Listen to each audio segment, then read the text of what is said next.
আমার জীবনের একজন বিবি ছিল খাদিজা, তিনি আমার দুঃখের সময়ের বিবি, তুমি আমার সুখের সময়ের বিবি।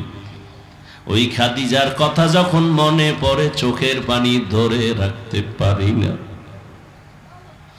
ও আল্লাহর বান্দারা, নবীজি খাদিজাকে ভুলতে পারেন না, কারণ রহমতের নবী দুনিয়াতে এসে বাবা বলে ডাকতে পারেন না। 6 বছরে মা হারা অসহায় নবী আমার। নবী কোথাও থেকে দাওয়াত দিয়া ঘরে আসতেন, আসসালামু আলাইকুম ইয়া আহলাল বাইত বলতেন, গভীর রাতে দরজা খুলে যেত। নবী বলতেন, আপনি কি ঘুমান না? আম্মা জান খাদিজা বলেন, আমি ঘুমাই না, কারণ আমি জানি আপনার বাবা নাই, আপনার মা নাই। আমি তো 2 স্বামী ছেড়ে চলে আসছি, 2 সন্তানের জননী আমি। আজকে যদি আপনার মা বেঁচে থাকতেন, আপনার কষ্টের দাওয়াতের কথা স্মরণ করে মা ঘুমাইতে পারতেন না। আপনি বাহিরে দাওয়াত দিয়ে আসেন, চতুর্পার্শ্বে দুশ্মন, আমি ঘরের কিনারায় দাঁড়ায় থাকি, ডাক দেওয়া মাত্র যেন দরজা খুলতে পারি, রহমতের নবী যেন কোনো কষ্ট না পায়।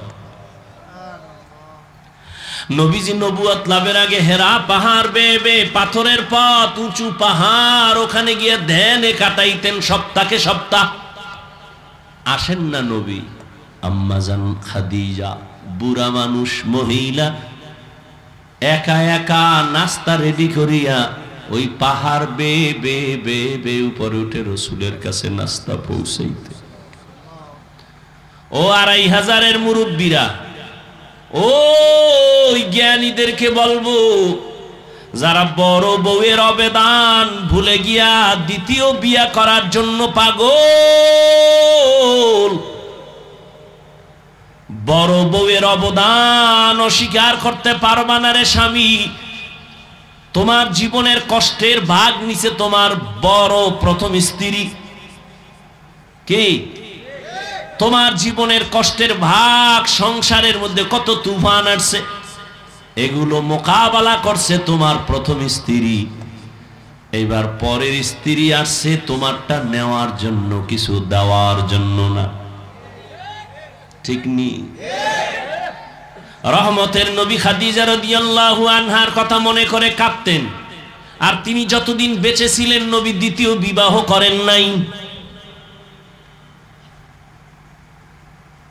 এক আল্লাহর বান্দা দ্বিতীয় বিয়া কইরা কত গর্ব করে। আমি বললাম, কেমন আছেন? কয়, অনেক ভালো আছি। আমি যখন 2টা কথা বলছি না, কয় আমি করমু কি? আমি, তুমি সাগরে ঝাঁপ দাও। এই বড় স্ত্রী, তার অন্তরে চাপা কত কষ্ট, স্বামীর ঘরে এসে কত তুফান আর কত ঝড় ঝাপটা বরদাস্ত করে সংসার আমি সুন্দর করে সাজাইলাম। সাজানো সংসারে আইসা আর একজনে ফুল ফুটাবে, এটা প্রথম স্ত্রী মেনে নিতে পারে না।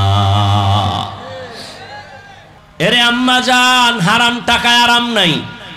স্বামীকে সঠিক সিদ্ধান্তের পথে চালাইয়েন, না খাইয়া থাকবেন, তারপরও আপনার স্বামী যেন হারাম টাকা ঘরে না ঢুকায়। হারামের ভেতরে শান্তি নাই রে মা, শরীরটাও নষ্ট হয়ে যাবে, সন্তানও আপনাদের বিরুদ্ধে চলে যাবে। যেই সন্তানকে মা বাবায় হারাম খাওয়ায়, লিখে রাখো লিখে রাখো লিখে রাখো, সুদের টাকা, ঘুষের টাকা যেই মা বাবা সন্তানের খাওয়ায়, ওই সন্তান কোনোদিন মা বাবার খেদমত করবে না।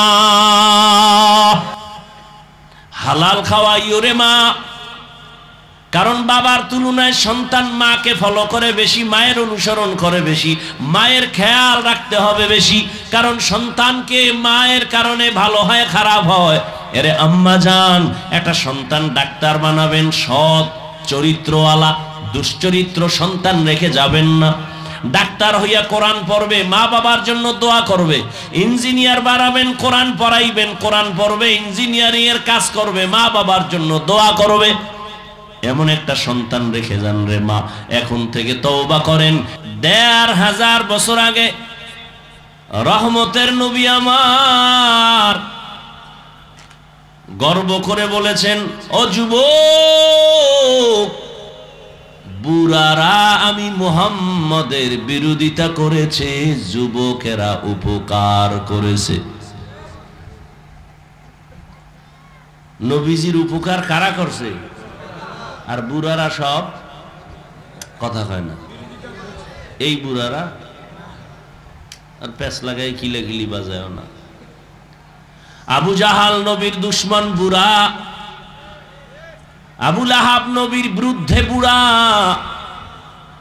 যুবক রসুলের পক্ষে দাঁড়ায় গেল 27 বছরের বয়সের ওমর। 11 বছর বয়সে রসুলের পার্শ্বে দাঁড়ালেন রসুলের চাচাতো ভাই হযরত আলী, কালেমা পড়ে ফেললেন।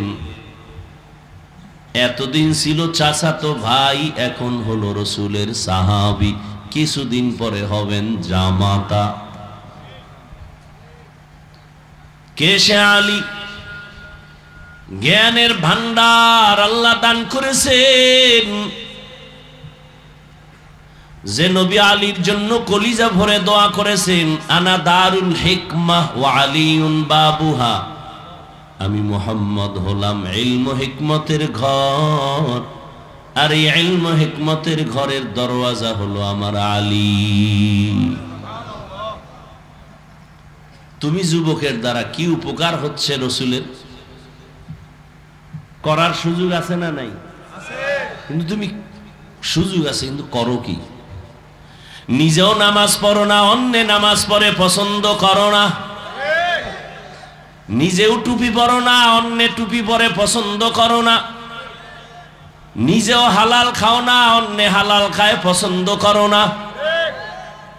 যদি এমনটাও হইতা, একজনে দাড়ি রেখেছে তুমি রাখো নাই, তুমি যদি যুবকের পাইয়া ধন্যবাদ দিয়া বলতা, ভাইজান তুমি দাড়ি রাখছো, ধন্যবাদ, দরকার আমি পারি না, চেষ্টা করতেছি, দোয়া করিও, বুঝা যাইতো তুমি রহমতের নবীর উপকারের পথে চলতেছো।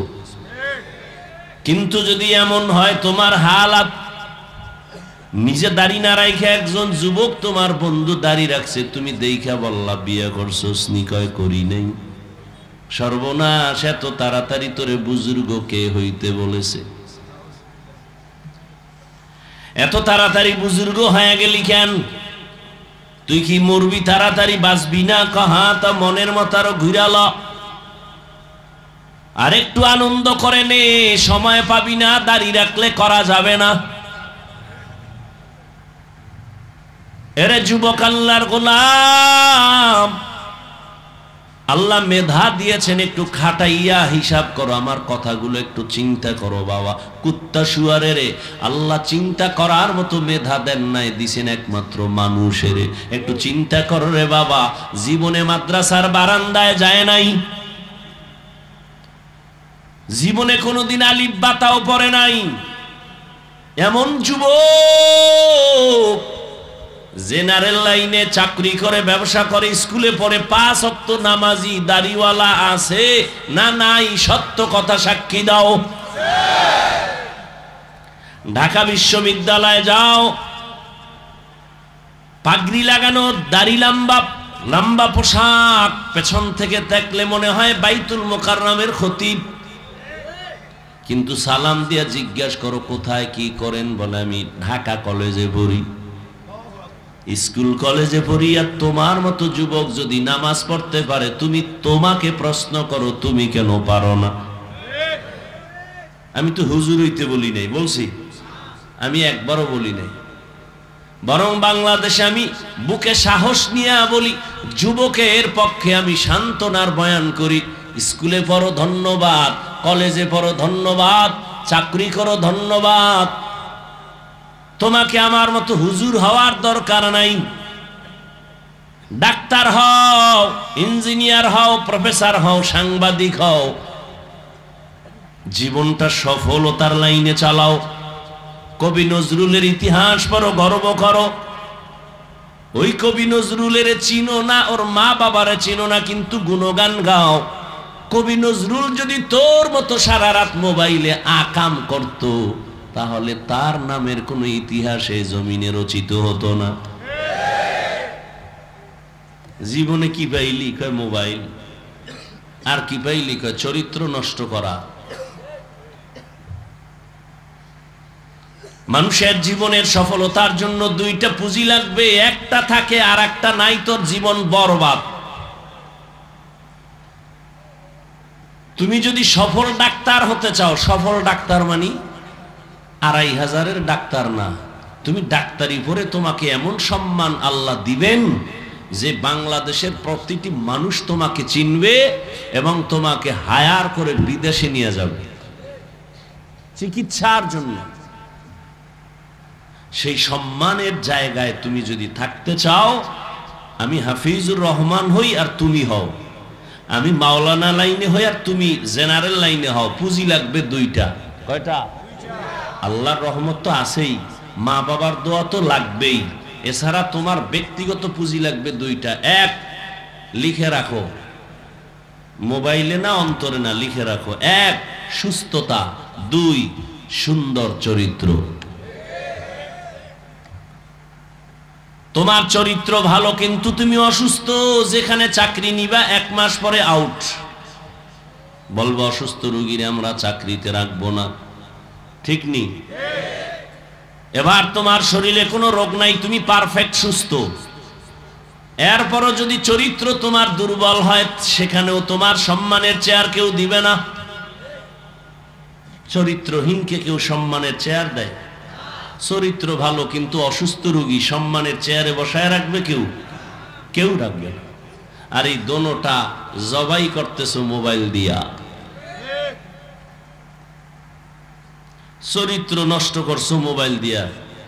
বলে এটা বুঝি, হ্যাঁ মোবাইলের দ্বারা চরিত্র নষ্ট হয়, এটা বুঝতেছি, কিন্তু অসুস্থ মোবাইলের দ্বারা হই, এটা কেমনে হইল? আজ বাসায় গিয়া গুগলে সার্চ দে, আমাকে হুজুরদের কথা তো শুনবি, বাট মানবি না, মানলে মনে হয় যেন একটু ছোট হয়ে যাবি, দরকার নাই হুজুরের কথা মানার। গুগলে যাও, সেখানে তোমার প্যান্ট শার্ট টাইওয়ালা স্কলার বসা আছে, গবেষকরা বসা আছে, থিওরি দেওয়া আছে, সার্চ দাও লিখে, অ্যান্ড্রয়েড টাচ মোবাইল চালাইলে শরীরের কি ক্ষতি হয় সব সিরিয়ালে পেয়ে যাওয়া।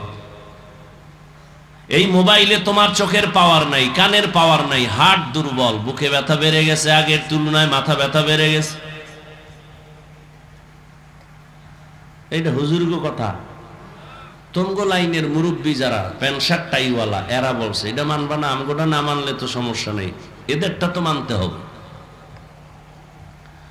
কানের পাওয়ার কমে গেছে, এই বেটা তোর এগুলি সব পার্স, এই পার্সের মেয়াদ আছে, আল্লাহ বানানোর সময় মেয়াদ দিয়ে দিছেন, এই কানের পার্স কতদিন সচল থাকবে। তুই যদি জোর করে ইচ্ছা করে ভেঙ্গে ফেলো, তার কাজ হবে না। জীবনে আমি কতটা কথা বলবো বেঁচে থাকার পর, আল্লাহ পাক তাও বাজেট করে দিছেন। আমার পার্সের বাজেট আছে, আমার কথার বাজেট আছে, খানার বাজেট আছে, হায়াতের বাজেট আছে। এই যুবক, কথারও কি আছে? বাজেট আছে। তুই যদি সারা রাত চ্যাটিং করে অতিরিক্ত কথা বইলেই ফালাও, তাহলে কথার বাজেট শেষ, হায়াতের বাজেট বাকি যদি থাকে, তাহলে মরার আগে বোবা হয়ে থাকবি। কথার বাজেট যে আগে শেষ করছো রাতের বেলা। আমার কথা বুঝে আসে? আমি কি হাসির কথা বলছি? যদি বুঝে আসে তো কান্নার দরকার, হাসো কেন? নিজের জীবনটাকে ধ্বংস করে দিছো। কেউ যদি কানের উপর একটা থাপ্পড় মারতো আর কান ধ্যানডা হয়ে যাইতো, থানায় যাইতি মামলার জন্য। তুই নিজে মোবাইল দিয়ে কানকে ধ্বংস করেছো, তোর বিরুদ্ধে বিচার কে করবে? নিজের কান নিজে ধ্বংস করেছো, হেডফোন লাগায়, কানের পার্স শেষ। মোবাইল তো আমরাও চালাই, মাঝে মাঝে কিতাবাদি দেখি, কিন্তু এখন চাইলে 5 মিনিট পরে গোলায় যায়, চোখে দেখি না। এখন মোবাইল দেখে ভিতরে আসে না কথাগুলো, বিরক্ত, মাথা ব্যথা করে। আমার হালাত যদি এমন হয়, তোমারটা কি হবে? আবার এই মোবাইল চালাইতে চালাইতে কিছু যুবক তোমাদের মতো রাস্তার উলঙ্গ পাগল হয়ে ঘুরে আছে। মানো আর না মানো, সত্য কথাটা স্বীকার করো।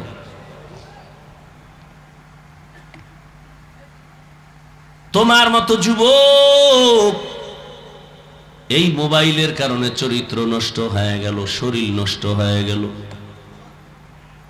অনেক বাচ্চা পর্যন্ত আমার জানা মতে বোবা হয়ে গেছে, কথা বলে না, আব্বু ডাকে না, আম্মু ডাকে না, বিষয় কি কয় মোবাইল। তেল ভরা পানি ভরা দিবেন নি হুজুর, আমি বললাম জুতা ভরা দিলেও কাজ হবে না। মোবাইল দেখতে দেখতে আর এখন আব্বু আম্মু বলতে পারে না, উনি কার্টুন দেখতে দেখতে সব ওই লাইন হয়ে বোবা হয়ে গেছে। কি আর বলবো, এগুলো কি আমি বানায় বলতেছি? আল্লাহ হেদায়েত দান করুন।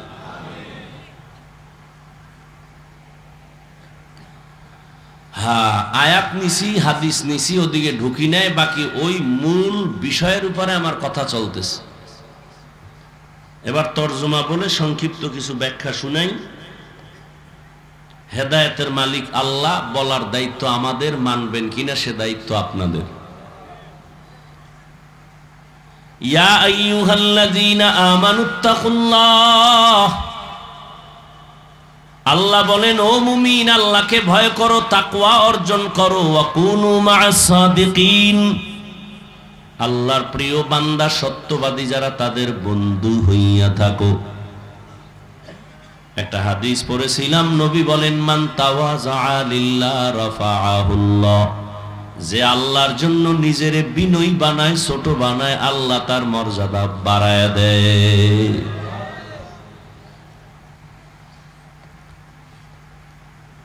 এক নম্বরে আল্লাহর ভয় অন্তরে জমা করো। এত বয়ান চলে, এত বয়ান,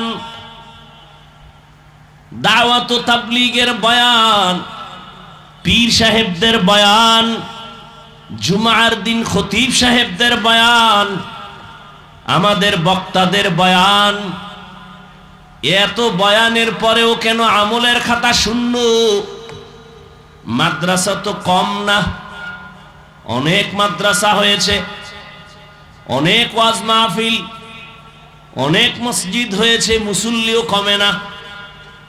জুমার দিন শুধু মুসল্লি বাড়ে আর বাড়ে, কমিটি বলে তাড়াতাড়ি সাত বাড়াও, কিন্তু আমলের খাতা শূন্য কেন? এর একমাত্র কারণ কিয়ামত পর্যন্ত বয়ান চললেও মানুষ আমলে আসবে না যতক্ষণ পর্যন্ত আল্লাহকে ভয় না করবে। ভয়ের হাকিকত আমরা জানি না। এখানে যদি আমি প্রশ্ন করি আপনারা কারা কারা আল্লাহকে ভয় করেন, সবাই হাত উঁচু করে বলবে আমরা বেশি বেশি ভয় করি, বরং আপনাদের থেকে আমরা আরো ভয় করি। অথচ সেখানে এমন আশেক বসে আছেন, আজকে ফজর পড়ে নাই, জোহর পড়ে নাই, আসর পড়ে নাই, মাগরিব পড়ে নাই, এশাও পড়ে নাই, এমন আশেক নাই? কত বড় চাপাবাজ, নামাজ বাদ দিয়েও কয় তার দিল তাজা, আছে না নেই? বলে আমগো দিল পরিষ্কার। মদিনার নবী বলেন যারা নামাজ পড়ে না ওরা নিকৃষ্ট দুনিয়ার চোর। চোরের দিল আর কেমন পরিষ্কার। পয়গম্বর বলেন বেঈমান আর মুমিনের মধ্যে ব্যবধান নামাজ।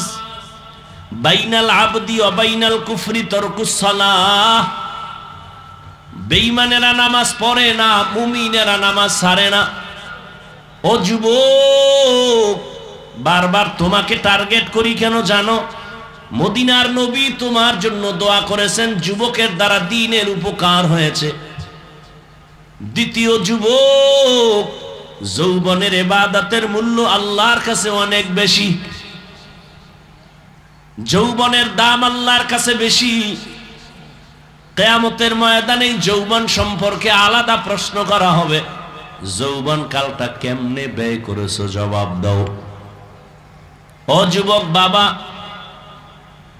তুমি স্কুলে পড়ো, কলেজে পড়ো, চাকরি করো, ব্যবসা করো, বাধা নাই। বরং আমি দোয়া করি তুমি একজন ভালো ডাক্তার হও, ইঞ্জিনিয়ার হও, প্রফেসর হও, তবে দাবি আমার বেয়াদব হইবা না। বেয়াদব হবা না, সাবধান। তোমার আচরণে যেন কখনো কোনো আলেম কষ্ট না পায়, তোমার ব্যবহারে কখনো যেন মা বাবা কষ্ট না পায়, তোমার ব্যবহারে কখনো যেন কোনো মুরব্বী কষ্ট না পায়। তোমার চরিত্র সুন্দর করো। তুমি গোটা দুনিয়াটাকে নিয়ন্ত্রণ করো, বা সেই মেধা আল্লাহ তোমাকে দিয়েছেন, তুমি নষ্ট করো কেন? নমরুদ্দার মতো বেঈমান যদি গোটা দুনিয়াটা কন্ট্রোল করতে পারে, যেভাবেই হোক জোরে জব্বরে, তোমার মেধা এত সুন্দর, তুমি কেন গোটা দুনিয়াটাকে নিয়ন্ত্রণ করতে পারবা না? পারবা, সে মেধা আছে, কিন্তু কাজে লাগাইলা না, বরং নষ্ট করে ফেলতেছো। আজকে তাকায় দেখছো না রে বাবা, তোমাদের দৃষ্টান্ত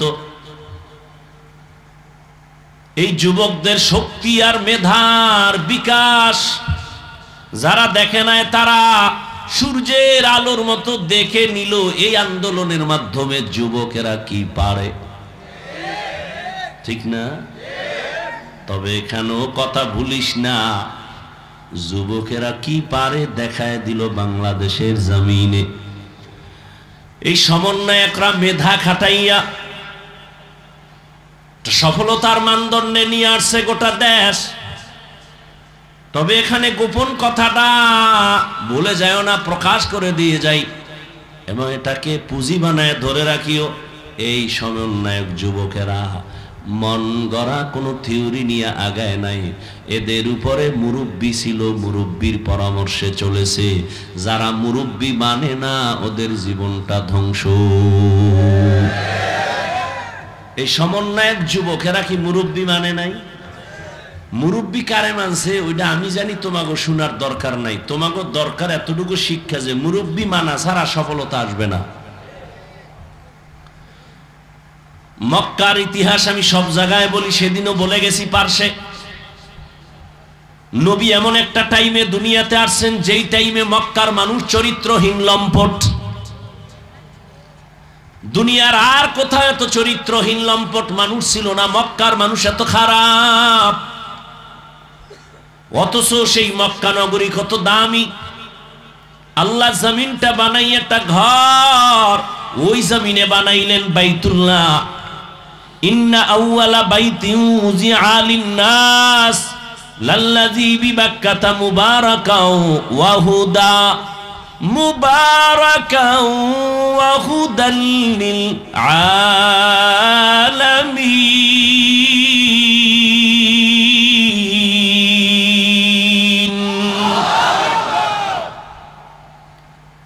১৫০০ বছর হয়ে গেল, আল্লাহর কোরআনের একটা ভুল কেউ বের করতে পারে? অপচেষ্টা বহুজনে করছে, একটা ভুল পাওয়া যায়নি। কেউ পারছে? হাজার হাজার হাজার লাখ কোটি কোরআনের কপি জ্বালায় দিছে। কোরআন যেন এই জমিনে না থাকে, বন্ধ হয়েছে। ৮ বছরের সন্তানের দাঁড় করায় দাও মাইকের সামনে, পুরো কোরআনটা মুখস্থ পড়বে, একটা নক্তার ভুল হবে না। ওই কোরআন অপ্রিয় সত্য চিরন্তন। আল্লাহ বলেন আমি জমিনটা বানায় ঘর বানাইলাম বাইতুল্লাহ, এমন দামি একটা ঘর যে ঘরটার দিকে শুধু তাকায়া থাকবে অনবরত সওয়াব। শুধু দেখবে ওই আল্লাহর ঘর, সওয়াব। তাকায় রইস, কিচ্ছু পড়েও না, অনবরত আমল নামায় সওয়াব। কিছু কিছু জিনিস আল্লাহ কত দয়া আমাদের করছেন, অনায়াসে ন্যাক করতে পারি সেই সুযোগ দিছে। তোমার কোনো কষ্ট লাগবে না, চোখ খুলে তাকায় দেখো সওয়াব। কি দেখবো? মা দেখ, বাপ দেখ, মা বাবার দিয়ে তাকায় থাকো, অনায়াসে সওয়াব। আল্লাহর কোরআনটা খুইলা তাকায় দেখো, সওয়াব। ওলামায়ে কেরাম আহলে হক যারা, যাদের বয়ানে মানুষের দিল পরিবর্তন হয়, আমলের জন্য অন্তর তৈরি হয়, দেখো সওয়াব। বাইতুল্লাহর দিয়ে তাকায় থাকবা, সওয়াব। এত দামি বাইতুল্লাহ, যেই বাইতুল্লাহর বাউন্ডারি আর এরিয়ার মধ্যে ঢুকলেই একবার আল্লাহ বললে ১,০০,০০০ বার আল্লাহ বলার সওয়াব। এত দামি জায়গা, প্রশ্ন বড় কঠিন, এত সুন্দর দামি জায়গার মানুষগণ গুলো কেন পৃথিবীর নিকৃষ্ট লম্পট চরিত্রহীন? আরে ভাই, আতরের দোকানে গেলে কিনতে না পারলে অন্তত গ্যারান্টা তো পাওয়া যাবে। কি ভাই? তাহলে বাইতুল্লাহর মতো জায়গার মানুষ খারাপ হতে পারে মানি, কিন্তু পৃথিবীর থেকে সব থেকে খারাপ কেন, এর একমাত্র জবাব মুরব্বি মানে নাই। আমার বয়ানের মূল থিম যে আয়াত পড়ছি এর বিষয়বস্তু, এক আল্লাহকে ভয় করো, দুই মুরব্বি মেনে চলো। এটা আমার আয়াতের বিষয়বস্তু। যারা মুরব্বি মানে না, আল্লাহর কসম একবার, আল্লাহর কসম দুইবার, আল্লাহর কসম তিনবার, ওয়াল্লাহি বিল্লাহি তাল্লাহি, যারা আল্লাহর খাঁটি বান্দা, যারা তাকওয়াওয়ালা, এদেরকে না মানিয়া নিজের মন মতো চলে, এদের দুনিয়াও বরবাদ, আখিরাতও বরবাদ।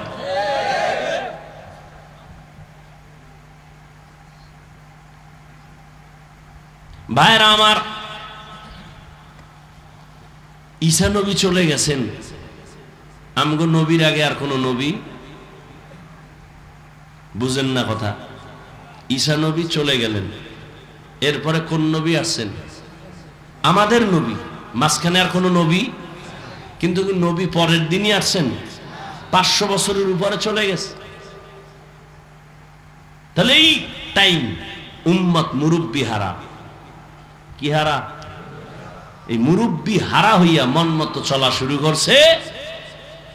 বাইতুল্লাহর মতো ঘরের ভিতরে 360 মূর্তি টানায়া দিছে ভিতরে। কয়টা?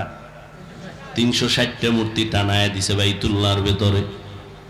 নারী আর পুরুষ বাইতুল্লাহর চারপাশ তাওয়াফ করে উলঙ্গ, কেউ কাপড় পরে না। নারীদের অবহেলিত রাখে, কন্যা সন্তান পছন্দ করে না। কন্যা সমাজের বোঝা, বিধবা নারী সমাজের বোঝা। রহমতের নবী আইসা যখন মুরব্বি চলে আসলেন, ব্যালেন্স ঠিক হয়ে যাইতেছে। এখন মক্কার মানুষগুলো মুরব্বি যার, মুরব্বি যে মানে সেই লাইনে আসে। এখন মুখের মধ্যে পাথরের টুকরা দিয়ে কথা বলে না প্রয়োজন ছাড়া। যখনই মুরব্বিকে মাইনা চলা শুরু হয়ে গেল, এখন আর গালি শুনে গালি দেয় না, গালির জবাবও দেয় না। আজান হয়ে গেল, নামাজে দাঁড়ায়, বুড়া মানুষ দেখলে সহযোগিতা করে, ভাইয়ের হক নষ্ট করে না, সন্তানের হক নষ্ট করে না। নবী আইসা ব্যালেন্স করে দিলেন। কন্যা সন্তান পাইছো, শুকর আদায় করো, তুমি একটা জান্নাত পেয়ে গেছো। দুইটা কন্যা পেয়েছো, তুমি দুইটা জান্নাতের মালিক। তুমি তিনটা কন্যা পেয়েছো, তুমি তিনটা জান্নাতের মালিক। ও জগতের মানুষ, তোমরা কন্যা অপছন্দ করো, আর আমি বিশ্ব নবীর একটা ছেলেও নাই, আমি নবীও 4 কন্যার বাবা। আমি নবীও 4 কন্যার বাবা। রহমতের নবী মুরব্বি হয়ে আসলেন। আসার পরে গোটা জগৎবাসীর জন্য একটা প্রেসক্রিপশন বানায় দিলেন 23 বছর লাগায়া। এই প্রেসক্রিপশনটা কিয়ামত পর্যন্ত যারা ফলো করবে তারাই সফল। ঠিক 1500 বছর হয়ে গেল নবী নাই, কিন্তু 2500 মাঠের ভেতরে নবীর আদর্শ আছে। আছে না নাই? যে কারণে দুনিয়ার কোন কোটিপতি এতগুলো মানুষ এই গরমে এখানে টাকার লোভ দেখায়ও বসায় রাখতে পারত না। কত কিলিয়ার চেয়ারের বাইরে বাইরে, আবার এই বিছনা দিত, কত ভিআইপি বসার জায়গা, আসা যাওয়ার গাড়ি ফিরি, কিন্তু এখানে এরপরও নিয়ন্ত্রণের জন্য আবার প্রশাসন লাগতো। ঠিক নেই? কিন্তু 1500 বছর পরে তাকায় দেখো, এটা কোন পাওয়ার, যেই পাওয়ারে মানুষগুলো 3rd ক্লাসের বালুর মধ্যে বসে আছে। ক্ষুধার তৃষ্ণা আছে ঠিক, কিন্তু খানার কোনো পেরেশানি নাই, টাকার লোভ নাই, গাড়ি বাড়ির ভাড়াও দেওয়া হয় নাই, চুপচাপ বসে আছে, কোনো ক্লাস নাই, কে বড় কে ছোট, কে শিক্ষিত কে অশিক্ষিত, সব একাকার। নিয়ন্ত্রণের জন্য কোনো পুলিশ। এতগুলো মানুষ এখানে বসে আছেন, ক্ষুধা আছে, খানার পেরেশানি নেই, নিয়ন্ত্রণের জন্য কোনো পুলিশ আছে? এটা কেমনে সম্ভব? একমাত্র জবাব রহমাতুল্লিল আলামিনের আদর্শ মানার কারণেই সম্ভব। আপনাদের কষ্ট হইতেছে? আমি মোটামুটি গুছাই নিয়ে আসছি। যেই গরম, আর কি করবেন, গিয়ে ঘুমাবেন, শুধু শুধু মোবাইলে সময় নষ্ট করবেন। আর এখানে যতক্ষণ বসে আছেন অনবরত সওয়াব লেখা হচ্ছে। মা বাবার জন্য একটু দোয়া করেন, দেশের জন্য দোয়া করেন। এই বরকতি মজলিসে বসে একা একা তো করবেনই না। রহমতের নবী আসলেন, উম্মতেরা মুরব্বি পেয়ে গেল। মুরব্বির কথা মেনে যখন চলে, তখন আল্লাহ তাদের উপর এমন নিয়ামত দান করেছেন। জিব্রাইল আমিনের লিস্টি দিয়ে কয়, যাও লিস্টির মধ্যে আমি নাম লিখে দিলাম, নবীরে ঘোষণা দিতে বলো, এই লিস্টিতে যাদের নাম আছে তারা বিনা হিসাবে জান্নাতি। বেহেশত আযা কে আজারে নবাশুত, কাসে রাবা কাসে কারে নবাশুত। ও পর্দার আড়ালের আম্মা জানেরা আসেনি? এরে আম্মা জান, এতক্ষণ আপনাদের সন্তানদের যে বয়ান শুনাইলাম, একটা ভালো ডাক্তার বানায় যান, সন্তানটাকে ইঞ্জিনিয়ার বানাবেন, সন্তানকে প্রফেসর বানাবেন, সন্তানটাকে একজন ডাক্তার বানাবেন। আদবওয়ালা বানায় যাইয়েন, বেয়াদব বানাবেন না। আপনার দুনিয়াও বরবাদ হয়ে যাবে, আখিরাতও বরবাদ হবে। তবে সন্তান ভালো হোক বা খারাপ হবে, মায়ের অবদানের কারণেই হবে। এ দুনিয়াতে আপনাদের জন্য মর্যাদা বেশি। রহমতের নবী আসিয়া নারীদের মর্যাদা বাড়ায় দিলেন। এত পরিমাণ বাড়াইছেন, কিয়ামতের আগের দিন পর্যন্ত আর কোনো পণ্ডিতের বাড়াবার কোনো সুযোগ নাই। কিন্তু এই দুনিয়ায় ধান্দাবাজেরা কয় ইসলাম নারীর সম্মান অধিকার দেয় নাই। আমি সারা দেশে চিৎকার দিয়া বলি, এরা লম্পট চরিত্রহীন, এরা নারীর দুশ্মন। পৃথিবীর কোন ধর্মে, কোন সংবিধানে নারীর সম্মান বাড়াতে পারে নাই। হিন্দুদের কিতাব খুলো, নারীদের উপরে অবিচার। বৌদ্ধদের কিতাব খুলো, নারীদের উপরে অবিচার। খ্রিস্টানদের কিতাব খুলো, নারীদের উপরে অবিচার। ইহুদিদের কিতাব খুলো, নারীদের উপরে অবিচার। একমাত্র নারীর মর্যাদা অক্ষুণ্ণ রেখেছে যেই ধর্ম, তার নাম হলো ইসলাম। এই ইসলাম ধর্মে মায়ের মর্যাদা, নারীর মর্যাদা। এরে আম্মা জান, আপনারা নবীদের মায়ের মতো মা, আপনাদের এত মান, এত মর্যাদা। আমি ওই বিষয় বয়ান করলে আরো সময় চলে যাবে। মায়ের নামে আল্লাহ কোরআনে হাকিমের মধ্যে আলাদা সূরা নাজিল করেছেন নারীদের নামে। ঈসা নবীর মা মারিয়ামের নামে সূরা নাজিল করেছেন আল্লাহ। মায়ের এত মর্যাদা আল্লাহ দিয়েছেন। নবীর মাধ্যমে বিধবা নারীর সম্মান আমার নবী দৃষ্টান্ত কায়েম করেছেন। 25 বছর বয়স আমার নবীর। নবী হিসাবে তো আলাদা তার পাওয়ার, আল্লাহ তাকে আবার আলাদা স্পেশাল আরো মানুষের পাওয়ার দিয়েছেন এক্সট্রা। এত পাওয়ার নিয়ে যখন 25 বছরে পদার্পণ করলেন, তখন পাওয়ার তো আরো ফুল। কিন্তু কঠিন আল্লাহর কুদরত, এই পাওয়ার আল্লাহ রহমতের নবীর 25 বছরে জীবন সঙ্গিনী যিনি চলে আসলেন, তিনি 2 স্বামী বিদায়ের পরে আসতেছে। 40 বছরের বিধবা নারী খাদিজা রাদিয়াল্লাহু আনহা। চিন্তা করা দরকার যে নবীর বয়স 25, বিবাহ করেন নাই, নবী হিসাবে তার পাওয়ার। সেই সময় ভালো একটা কুমারী নারী বিবাহ করবেন, কথার কথা। কিন্তু আসলেন একটা বৃদ্ধা নারী, 40 বছর বয়স, আবার 2 স্বামী চলে গেছে। তৃতীয় স্বামী আমার রাসূল, 2 সন্তানের জননী খাদিজা রাদিয়াল্লাহু আনহা। দেখেন আল্লাহ কেমন ভালোবাসা সৃষ্টি করলেন। নবী আরো বিবাহ করেছেন, কিন্তু খাদিজার মায়া মৃত্যু পর্যন্ত রাসূল ভুলতে পারেননি। আম্মা জান আয়েশা বলেন, আমি 6 বছর বয়স যখন আমার হয়, ও মা বোনেরা, মাইকের আওয়াজটা ভালো করে শুনেন রে আম্মাজান। আম্মাজান আয়েশার বয়স যখন 6 হয়, নবীর সাথে তখন বিবাহের বন্ধন হয়। আম্মাজান আয়েশা রাদিয়াল্লাহু আনহার বয়স যখন 9, তখন নবীজির ঘরে আসছেন। এই হলো কুমারী নারী, একমাত্র নারী।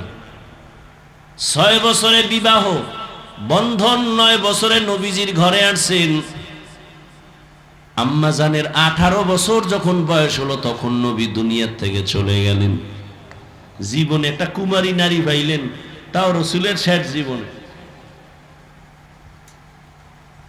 এই বেঈমানের বাচ্চাগুলোকে কি পরিমাণ জুতার বাড়ি দেওয়া দরকার, এই নাস্তিকের বাচ্চারা যারা রাসূলের বিবাহ নিয়ে বাজে কথা বলে।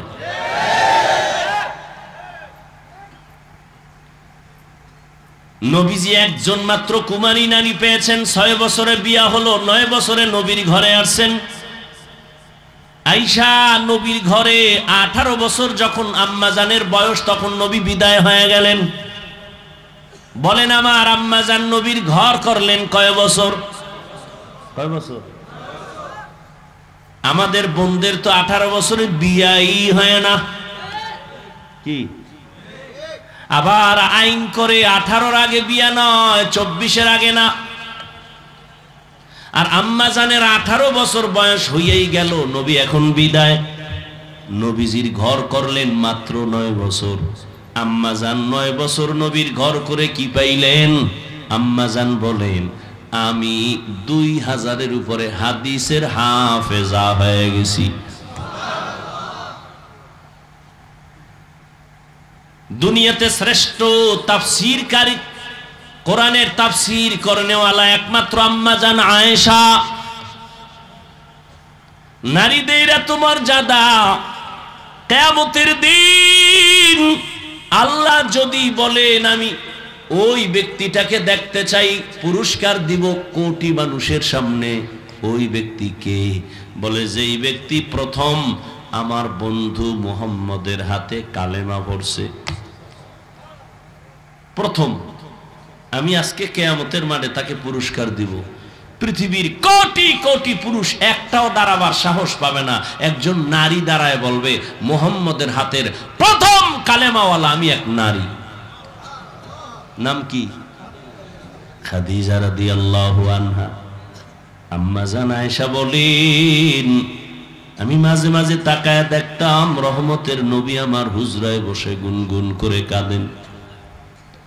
আমি প্রশ্ন করেছিলাম, নবীজি কেন কাঁদেন? নবী আমার কোনো বেয়াদবি হয়েছে নাকি? বলে না, বেয়াদবি হয় নাই। কেন কাঁদেন? বলে, ও আয়েশা তুমি বুঝবা না। বলে, একটু বলেন। নবী বলেন, আয়েশা, আমার জীবনের একজন বিবি ছিল খাদিজা, তিনি আমার দুঃখের সময়ের বিবি, তুমি আমার সুখের সময়ের বিবি। ওই খাদিজার কথা যখন মনে পড়ে, চোখের পানি ধরে রাখতে পারি না। ও আল্লাহর বান্দারা, নবীজি খাদিজাকে ভুলতে পারেন না, কারণ রহমতের নবী দুনিয়াতে এসে বাবা বলে ডাকতে পারেন নাই। 6 বছরে মা হারা অসহায় নবী আমার। নবী কোথাও থেকে দাওয়াত দিয়া ঘরে আসতেন, আসসালামু আলাইকুম ইয়া আহলাল বাইত বলতেন, গভীর রাতে দরজা খুলে যেত। নবী বলতেন, আপনি কি ঘুমান না? আম্মাজান খাদিজা বলেন, আমি ঘুমাই না, কারণ আমি জানি আপনার বাবা নাই, আপনার মা নাই। আমি তো 2 স্বামী ছেড়ে চলে আসছি, 2 সন্তানের জননী আমি। আজকে যদি আপনার মা বেঁচে থাকতেন, আপনার কষ্টের দাওয়াতের কথা স্মরণ করে মা ঘুমাইতে পারতেন না। আপনি বাহিরে দাওয়াত দিয়ে আসেন, চতুর্পার্শ্বে দুশ্মন, আমি ঘরের কিনারায় দাঁড়ায় থাকি, ডাক দেওয়া মাত্র যেন দরজা খুলতে পারি, রহমতের নবী যেন কোনো কষ্ট না পায়। নবীজি নবুয়ত লাভের আগে হেরা পাহাড় বেয়ে বেয়ে, পাথরের পথ, উঁচু পাহাড়, ওখানে গিয়ে ধ্যানে কাটাইতেন সপ্তাহে সপ্তাহ। আসেন না নবী, আম্মাজান খাদিজা বুড়া মানুষ মহিলা একা একা নাস্তা রেডি করিয়া ওই পাহাড় বেয়ে বেয়ে বেয়ে বেয়ে উপরে উঠে রসুলের কাছে নাস্তা পৌঁছাইতে। ও 2500-এর মুরব্বীরা, ও জ্ঞানীদেরকে বলবো, যারা বড় বউয়ের অবদান ভুলে গিয়া দ্বিতীয় বিয়া করার জন্য পাগল, বড় বউয়ের অবদান অস্বীকার করতে পারবা না রে স্বামী। তোমার জীবনের কষ্টের ভাগ নিচে তোমার বড় প্রথম স্ত্রী। কি তোমার জীবনের কষ্টের ভাগ, সংসারের মধ্যে কত তুফান আসছে, এগুলো মোকাবেলা করছে তোমার প্রথম স্ত্রী। এবার পরের স্ত্রী আসছে তোমারটা নেওয়ার জন্য, কিছু দেওয়ার জন্য না। ঠিক নি? রহমতের নবী খাদিজা রাদিয়াল্লাহু আনহার কথা মনে করে কাঁদতেন। আর তিনি যতদিন বেঁচে ছিলেন নবী দ্বিতীয় বিবাহ করেন নাই। এক আল্লাহর বান্দা দ্বিতীয় বিয়া কইরা কত গর্ব করে। আমি বললাম কেমন আছেন? কয় অনেক ভালো আছি। আমি যখন দুইটা কথা বলছি না, কয় এখন করমু কি? আমি তুমি সাগরে জাপ দাও।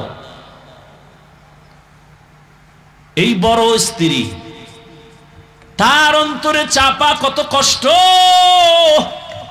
স্বামীর ঘরে এসে কত তুফান আর কত ঝড় ঝাপটা বরদাস্ত করে সংসার আমি সুন্দর করে সাজাইলাম। সাজানো সংসারে আইসা আর একজনে ফুল ফুটাবে, এটা প্রথম স্ত্রী মেনে নিতে পারে না। এরপর আসো সন্তান, ওই ঘরেও সন্তান, দ্বিতীয় ঘরেও সন্তান। যতই বাহাদুরি করো, সন্তানের মনে কিন্তু একটা চাপা কষ্ট থেকে যায়, বলতে পারে না। কয়েক মাস আগে রাজশাহী একটা মেয়ে লাইভে আসিয়া হত্যা আত্মহুতি দিয়েছে, ফাঁস দিয়েছে, আর বলেছে বাবা তোমার কারণে মরে গেলাম, তুমি আর একটা বিয়া করছো। আমি স্বামীর ঘরে আসার পর আমার স্বামী বারবার বারবার আমাকে আক্রমণ করেছে কথা দিয়া, তোর বাবার চরিত্র খারাপ, না হয় দ্বিতীয় বিয়া কেন করলো, এই দুঃখে আমি ফাঁসি দিতেছি বাবা। লাইভে এসে মেয়েটা বলে মরে গেল। কোথায়? খবর নাই হুজুর গো, খবর নাই। দ্বিতীয় বিবাহ করনেওয়ালাদের পাগল হয়ে গেছে। তুমি বাবা মরে যাইবা, কিন্তু সন্তান আজীবনের জন্য বুক উঁচু করে কথা বলতে পারবে না। যেখানে যাবে একটা দুর্বলতা ভেতরে কাজ করবে। বাবা আমার তো এক মা না দুই মা। এইভাবে মনের ভেতর একটা চাপা কষ্ট থাকে, মানুষও বাজে কথা বলে। এরপরে আসেন ইনসাফ। কি ইনসাফ? একজনে 3 বিয়া করছে, কয় আপনি সবার ইনসাফ ঠিক রাখেননি। বলে হ্যাঁ কেমনে? কয় ছোট বউয়ের ঘরে রাত কাটাই আর 2 বউয়ের সাথে মোবাইলে কমপ্লিট করি, মোবাইলে কথা কই। ইনসাফ। অথচ আল্লাহ পাক বিবাহের আয়াতের ভেতরে বলছেন ফানকিহু মা তাবা লাকুম মিনান নিসা মাসনা ওয়া সুলাসা ওয়া রুবা ফাইন খিফতুম আন লা তা'দিলু ফাওয়াহিদা। এটা একটা রেড সিগন্যাল লাগায় দিছে। তোমার যদি প্রয়োজন হয়, তোমার যদি সামর্থ্য থাকে, 2, 3, 4 বিয়া করো। যদি ভয় তোমার অন্তরে থাকে, ইনসাফ বজায় রাখতে পারবা না, একটা নিয়ে জীবন কাটাও। এক স্ত্রীর হক আদায় করতে পারলা কিনা, সন্তানের হক আদায় করতে পারলা কিনা, আল্লাহ আমাদের বুঝার তৌফিক দান করেন। আম্মা জান আয়েশা বলেন খাদিজার কথা মনে পড়ে রাসূল কান্না করেন। এত অবদান ওই খাদিজার। আরবের ধনাঢ্য নারী, আরবের মধ্যে খাদিজার মতো ধনী কেউ ছিল না। সব সম্পদ খাদিজা রাদিয়াল্লাহু আনহা রাসূলকে হাদিয়া দান করেছেন। আরো শুনেন, নবীজি যদি দোয়া করতেন উহুদ পাহাড় স্বর্ণ হয়ে যাও, হইতো না? কিন্তু নবীর বন্ধু আপন মানুষ বংশের লোকেরা নবীজিকে গৃহবন্দী করে শিয়াবে আবু তালিবের মধ্যে আটকায়া দিছেন। 3 বছর পানি দেয় না, খানা দেয় না, কিচ্ছু দেয় না। নবীজি গাছের পাতা ছিঁড়ে ছিঁড়ে চাবাইয়া খায়া পেটের ক্ষুধা নিবারণ করছেন। ওই সময় আম্মা জান খাদিজা আরবের বড় ধনী নারী, কিন্তু নবীজির মহব্বত লাভের আশায় তিনিও নবীর কাছে গৃহবন্দির এরিয়ায় শিয়াবে আবু তালিবে যাইয়া নবীর সাথে দিন রাত্র কাটায়, আর তিনিও গাছের পাতা খায়। এই প্রথম স্ত্রী, আল্লাহ যদি নিয়ে যায় সেটা ভিন্ন কথা, নিয়ে গেছে আপনি আর একটা করছেন। তো প্রথম স্ত্রীর অবদান অস্বীকার করতে পারবে এমন একটা পুরুষ আমাকে দেখান তো।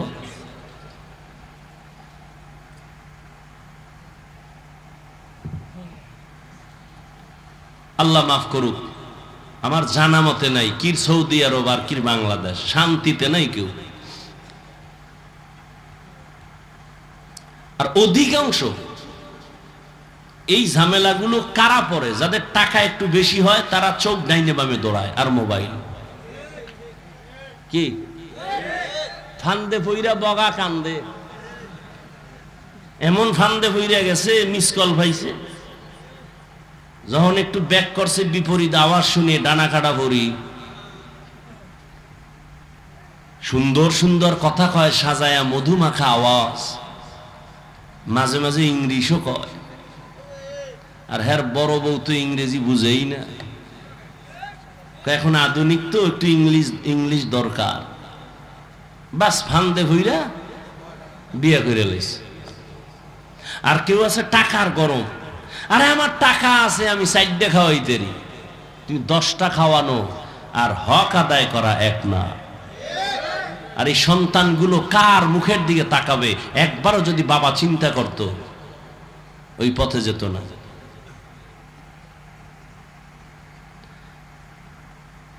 কোন যুক্তি টুক্তি নাই, বিধবা নারী বিয়ে করবে নাইলে এগো উপায় কি? তো বিধবা নারী কেউ আছে পাও ভাঙ্গা, কেউ আছে সহে দেয় না, এই একটা করো না দেখি তো। বিধবার প্রতি এত তোমার কদ্দুর মায়া, তুমি তো খুঁজে মুজা দেখবা সুন্দরী রূপসী ডানা কাটা ভরি, চোখ নেই একটা, বাত পাও ভাঙ্গা হবে না। আল্লাহ আমাকে মাফ করেন, আমিন বলবেন না? আল্লাহ আপনাদেরও মাফ করেন। আল্লাহ মা বোনদের ইজ্জতকে আরো বাড়ায় দেন। আল্লাহ পুরুষদেরকেও সঠিক সিদ্ধান্তে আল্লাহর মোহাব্বত নিয়ে চলার তৌফিক দান করেন। আমার এতক্ষণ এই বিষয়ে আলোচনার দ্বারা আপনারা কি বুঝলেন? আমি একাধিক বিবাহের বিরুদ্ধে কথা বলছি। এই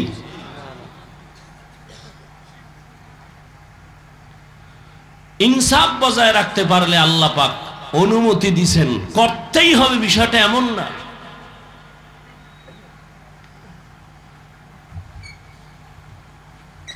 আল্লাহ আমাদের বুঝার তৌফিক দান করে। রহমতের নবী বিধবা নারী খাদিজা রাদিয়াল্লাহু আনহাকে বিবাহ করে সম্মান বাড়ায় দিয়েছেন। ও পর্দার আড়ালের আম্মা জানেরা, আপনারা নবীদের মায়ের মতো মা খাদিজা রাদিয়াল্লাহু তাআলা আনহার মতো দামি নারী, আপনারা আয়েশা রাদিয়াল্লাহু তাআলা আনহার মতো দামি নারী, ফাতেমা রাদিয়াল্লাহু তাআলা আনহার মতো দামি নারী। এরে আম্মা জান, আবার কিছু কিছু আম্মা জানেরও কিছু দুর্বলতা আছে। স্বামী একদিক রাস্তা দিয়ে দৌড়ায়, আম্মা জান আর এক রাস্তায় দৌড়ায়। স্বামীর অঢেল সম্পদ ডান বাম করে চলাফেরা করে, টাকা পয়সা উল্টা পাল্টা ব্যয় করে। এই জন্য একজন মা ঘরের অলংকার, একজন আম্মা যদি স্বামীর কামাই রুজি সব ডাটা নিয়ে চলে, এমন কোন স্বামীর ক্ষমতা নাই যে একটা টাকা হারাম ঘরের মধ্যে ঢুকাবে। স্বামী বেচারা চাকরি করে, বেতন কত? 50, মাস শেষ 50 আসছে, পরের মাসে 52,000। স্ত্রী যদি বলে স্বামী 2,000 বেশি কেন? একজনে হাত দিয়ে দিছে, মানলাম। তৃতীয় মাসে দেখে 5,000 বেশি। স্ত্রী যদি প্রত্যেক মাসে ধরা দেয় তাহলে কোনো স্বামীর ক্ষমতা নাই হারাম টাকা ঘরে ঢুকাবে। আম্মাজান জিগাইবে কখন, সে আরো খুশি, আরো আনো, যতবারও আনো। এরে আম্মাজান, হারাম টাকায় আরাম নাই। স্বামীকে সঠিক সিদ্ধান্তের পথে চালাইয়েন, না খাইয়া থাকবেন, তারপরও আপনার স্বামী যেন হারাম টাকা ঘরে না ঢুকায়।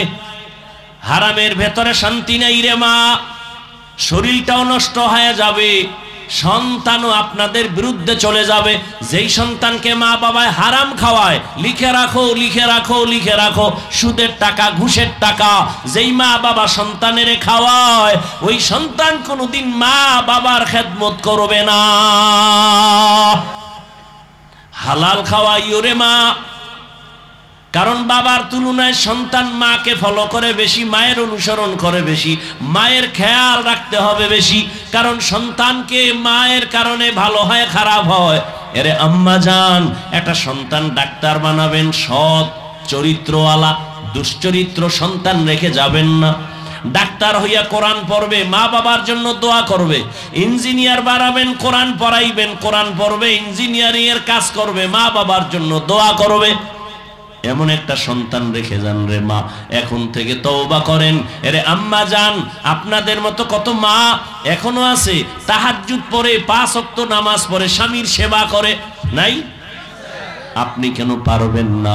ও বোনেরা, আপনাদের মতো কত বোন স্কুলে পড়ে, নামাজ পড়ে, কখনো মোবাইলে সময় নষ্ট করে না, গুনাহ করে না, আপনারা কেন পারবেন না?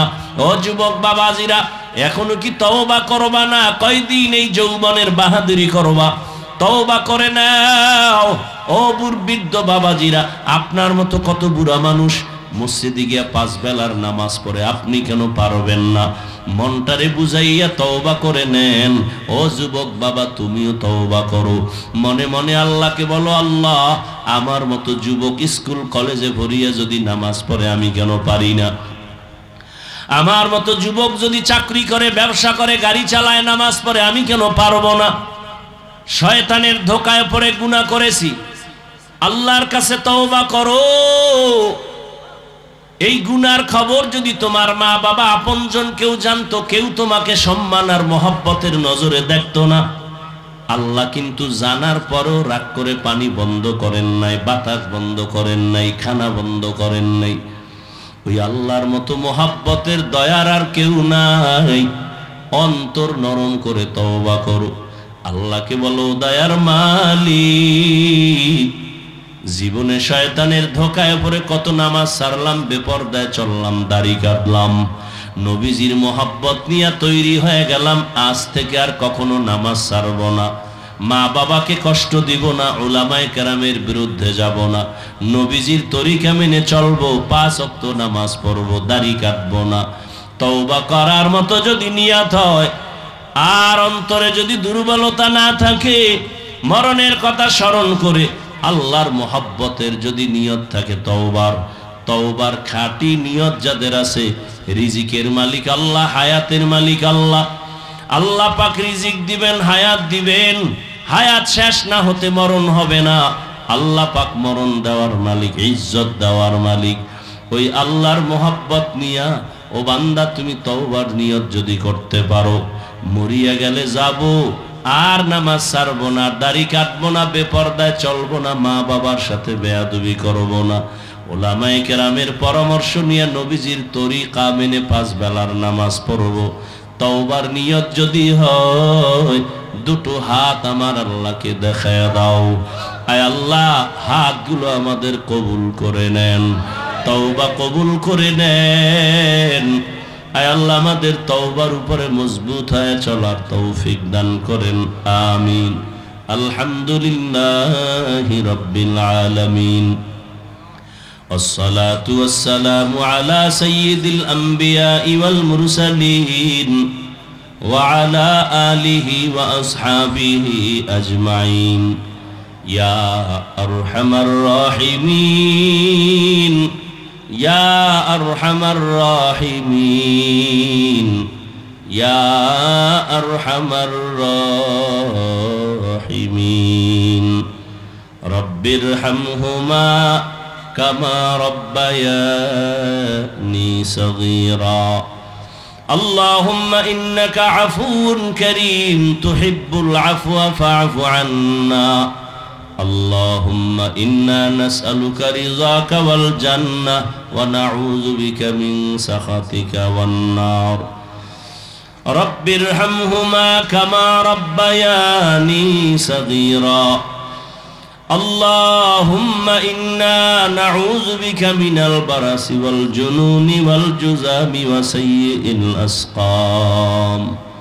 ও দয়ার মালিক, কুদরতের নজর দিয়া তাকায় দেখেন উলামায়ে কেরাম, মুরব্বী, হাজী সাহেব, কত ব্যবসায়ী চাকরিজীবীরা আপনার দরওয়াজায় হাজির।